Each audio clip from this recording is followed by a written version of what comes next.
एक बादशाह को किसी तवाइफ से इश्क हो गया और इस बादशाह ने इससे शादी कर ली। तवाइफ बहुत खूबसूरत थी। बादशाह की ये कोशिश थी कि इसने ये गलत काम छोड़कर नेकी की है, मगर जूं-जूं दिन गुजरते गए वो बहुत बीमार हो गई। इसके गुलाब जैसे गाल पीले पड़ गए। बादशाह ने पूरे मुल्क से तबीब मंगवाए और इन्होंने अपना सारा हरबा आजमा लिया।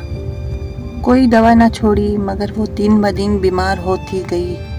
बादशाह को समझ नहीं आ रही थी कि दुनिया की हर नेमत इसको मुयस्सर है, पर ये दिन ब दिन बीमार होती क्यों जा रही है। ये बात पूरे मुल्क में फैल गई। रियाया जो अपने बादशाह से बहुत मोहब्बत करती थी, इसी वजह से वो मलिका के लिए भी बहुत परेशान थे। सब लोग इसकी दिल से इज्जत करते थे, मगर मलिका थी कि जो सूंप के कांटा होती जा रही थी। इसी मुल्क के लोहार का बेटा बादशाह के पास आया और कहा, अगर आप इजाज़त दें तो मैं मलिका का इलाज कर सकता हूँ, मगर मैं जो आपसे पूछूं आपको बिल्कुल सच बताना होगा। बादशाह ने कहा, पूछो जो कुछ भी पूछना है, मगर मेरी मलिका तंदुरुस्त हो जाए। लोहार ने कहा, आप खातिर जमा रखें, बस ये बताएं आप मलिका को कहाँ से लाए हैं, ये कौन है, किसकी बेटी हैं, क्या किसी मुल्क की शहजादी हैं।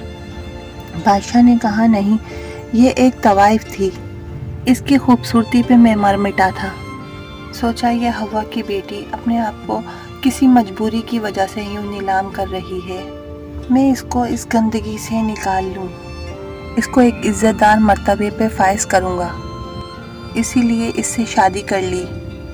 दुनिया की हर आसाइश दी है, मगर पता नहीं किसकी नज़र लग गई है, ये बीमार से बीमार होती जा रही है।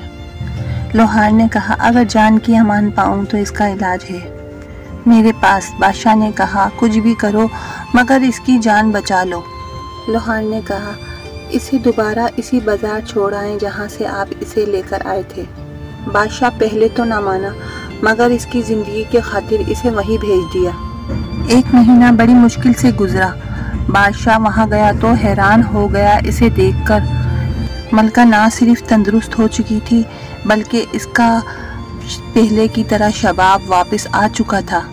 वहीं लोहार इसके ऊपर फेंके जाने वाले पैसे चुन रहा था। बादशाह को देखा तो पास आया बादशाह के और बादशाह से अर्ज़ की, हुजूर, जिसको दर दर जाके शहर शहर जाके रोटी खाने की आदत हो, वो एक जगह कैद होकर बीमार ना होगी तो क्या होगी। बादशाह सारी बात समझ चुका था। उसने वहीं वेश्या को तलाक दी और चला गया। हाँ तो दोस्तों, आपको आज की मेरी ये कहानी कैसी लगी आप मुझे कमेंट बॉक्स में बता सकते हैं।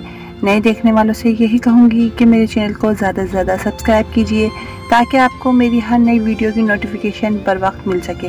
तब तक के लिए मुझे नाज़िया खान को इजाज़त दीजिए। मिलती हूँ मज़ीद ऐसी वीडियो के साथ। अल्लाह हाफिज़।